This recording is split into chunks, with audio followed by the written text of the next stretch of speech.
అన్న ఒక వాస్తవం చెప్తాను. అది శ్రద్ధగా ఆలకించండి. మా తోట దగ్గర ఒక బావి ఉండేది. ఆ బావి దగ్గర 2 రాళ్ళు ఎప్పటినుంచినో ఎందరో పెద్దోళ్ళు పోయినారు. అటువంటి 2 రాళ్ళు ఎంతో స్నేహంగా దగ్గర దగ్గరే ఉండేవి. ఆ రాళ్ళు ఒకటి చాకలవాడు, ఒకటి శిల్పి దాన్లను తీసుకుపోయినారు. చాకలవాడు ఏం చేసినాడు? వాడు బట్టలు ఉతకడానికి ఉపయోగించుకున్నాడు. మురికి బట్టలు ఉతకడానికి ఉపయోగించుకొని దాన్ని డైలీ బట్టలు ఉతకడానికి ఉపయోగించుకునేవాడు. ఆ శిల్పి ఏం చేసినాడు? దాన్ని చక్క చక్కనైన ఒక శిల్పాన్ని తయారు చేశాడు. చక్కనైన శిల్పాన్ని తయారు చేసి అది ఒక గుడిలో ప్రతిష్ఠించేటట్టు ఒక విగ్రహాన్ని చేశాడు. ఆ విగ్రహం ప్రతిరోజు పూజలు అందుకుంటుంది.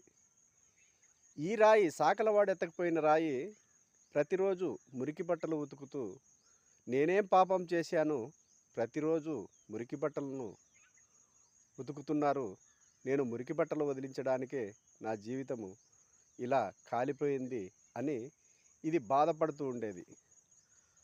ఆ రాయి ఉలి చెక్కేటప్పుడు కన్నీళ్లు పెట్టింది, ఏడ్చింది. అయినా శిల్పి వదలలేదు. దాన్ని చక్కనైన విగ్రహాన్ని తయారు చేసి అప్పుడు బాధలు పడింది కాబట్టి ఇప్పుడు అది పూజలు అందుకుంటుంది. ఇది ఏ బాధలు లేవు కాబట్టి ఈ సాకలవాని దగ్గరికి పోయి ఏ బాధలు పడలేదు ఈ రాయి. అందుకు ఇది జీవితమంతా మురికి బట్టలు ఉతికేకే దీని జీవితం సరిపోతుంది. దీనికి ఉదాహరణకు ఇదేం చేసింది, ఇదేం చేసింది, రెండు ఒకచాట ఉన్నవే. ఎప్పుడో పురాతనం నుంచి ఉన్న రాళ్ళవి.